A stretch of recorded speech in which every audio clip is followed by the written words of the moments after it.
देखिए बोल रहा है कि take lead nitrate solution in a test tube. Test tube या तो फिर कोनिकल फ्लास्क ले लीजिए, उसके अंदर जो है लीड नाइट्रेट का सॉल्यूशन डालिए, ठीक है, और साथ में ऐड पोटेशियम आयोडाइड, ठीक है, सॉल्यूशन भी डालिए। तो फिर आप क्या देखिएगा, तो इसका भी आंसर है, देखिए बोल रहा है कि what do you observe when potassium iodide solution is added to lead nitrate solution, वही चीज़ है। तो जब आप पोटेशियम आयोडाइड सॉल्यूशन को ऐड करते हैं लीड नाइट्रेट सॉल्यूशन में, तब एक पीला रंग का इनसॉल्यूट प्रेसिपिटेट बनता है। प्रेसिपिटेट एक सॉलिड सब्सटेंस होता है, ठीक है, अभी उसको पढ़ने वाले हैं। तो जब हमने इसको रिएक्ट किया, यानी कि potassium iodide plus lead nitrate किया, तो क्या बना, potassium nitrate plus lead iodide, ठीक है। तो इसमें नया चीज़ आपने क्या देखा कि एक येलो कलर का हो जाता है, यानी कि कलर भी चेंज होना एक तरीके का क्या है, केमिकल रिएक्शन है, ठीक है। तो ये चीज़ था। और बोल रहा है कि and an aqueous solution. Aqueous किसको कहते हैं पता है, बहुत ईजी है। एक्वस यानी कि पानी से कुछ ना कुछ मैच करता है।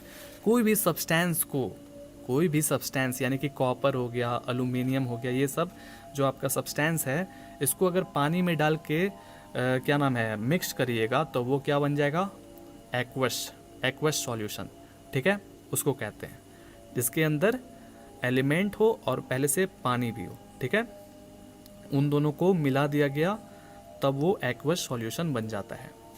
ये उसका था, आप इसको नोट डाउन करिए।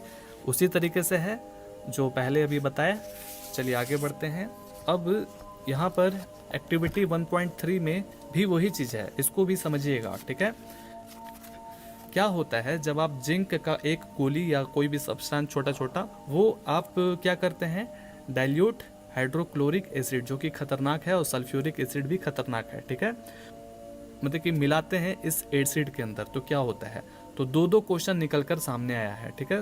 हाइड्रोक्लोरिक और लिखा हुआ है, यानी कि या तो हाइड्रोक्लोरिक में डाले या तो सल्फ्यूरिक में डाले, तो क्या होगा। देखिए बोल रहा है कि जिंक जो है वो एक तरीके का क्या है, एक्टिव मेटल है। वो रिएक्ट करता है किससे, हाइड्रोक्लोरिक एसिड से, और बहुत तेज़ी से रिएक्ट करता है। तो ये क्या बन जाएगा, जिंक क्लोराइड, ठीक है, एंड हाइड्रोजन।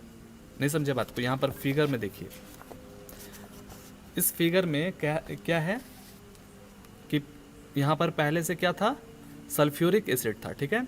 अब इसके अंदर जिंक का गोली डाल दिया गया, तो जो इसमें हाइड्रोजन था वो बाहर निकल रहा है, ठीक है। इसको कहते हैं इवोल्यूशन ऑफ गैस, ठीक है। यहाँ पर देखिए इवोल्यूशन ऑफ ए गैस, तो हाइड्रोजन जो है वो बाहर निकलेगा। तो वही चीज़ बोल रहा है कि हम लोग देखेंगे कि जिंक के चारों तरफ बबल्स बन जाएगा, और ये जो बबल्स है वो एक हाइड्रोजन गैस है, ठीक है, जो कि जिंक के गोली के चारों तरफ बना था।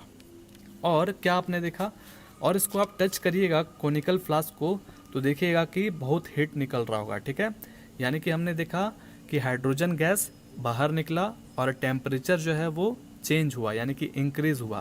पहले कुछ रहा होगा टेम्परेचर, अभी कुछ हो गया, ठीक है, ये चीज़ है। आया समझ में। और आपको ये भी बता दें, एक्सोथर्मिक रिएक्शन किसको कहते हैं, कभी भी कोई भी चीज़ का आप रिएक्शन कर रहे हैं, तो उसका जो प्रोडक्ट है, यानी कि राइट साइड में अगर हीट निकल रहा है, हीट जो है वो बाहर निकल रहा है, एक्सो का मतलब बाहर, थर्मिक का मतलब गर्म, हीट, ठीक है, तो बाहर निकल रहा है, ठीक है, रिलीज कर रहा है, उसको हम लोग एक्सोथर्मिक रिएक्शन कहते हैं। आगे समझ में आसान।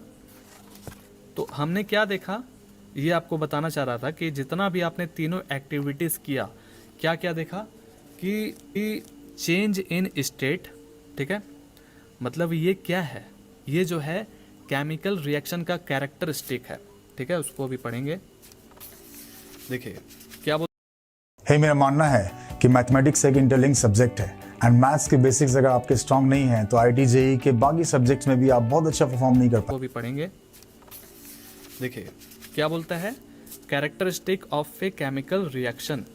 क्या क्या होता है कैरेक्टर केमिकल रिएक्शन का, कि जो स्टेट है, कैसा स्टेट, जैसे सॉलिड लिक्विड गैस होता है ना, वो क्या हो जाता है, चेंज होता है। तो ऐसा कौन सा एग्जांपल है सर, जैसे देखिए ये आपका जिंक का जो गोली था, ठीक है, वो एक तरीके का सॉलिड था। सॉलिड था, जब रिएक्ट हुआ तब वो अपना जो स्टेट है वो बदल लिया। सॉलिड था, अब वो लिक्विड बन गया, रिएक्ट होने के बाद पिघल गया, और उसका जो कलर था पहले दूसरा रहा होगा, अब ब्राउन हो गया होगा रिएक्ट करने के बाद। ठीक है, कलर भी चेंज होता है। जैसे हमने आपको एक्टिविटी 1.2 में भी बताया था कि रिएक्शन होने के बाद येलो कलर हो जा रहा था, येलो कलर। तो इसका भी एक एग्जांपल ले लीजिए, है ना, येलो कलर हुआ था। और इवोल्यूशन ऑफ ए गैस, यानी कि गैस जो है वो बाहर निकल गया। ठीक है, तो देखिए यहाँ पर H यानी कि हाइड्रोजन बाहर निकला था कि नहीं। और टेम्परेचर में चेंजिंग भी होता है।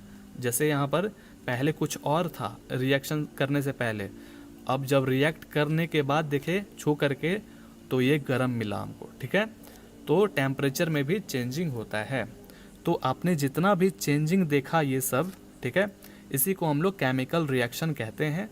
सिंपल सा बात है। तो अब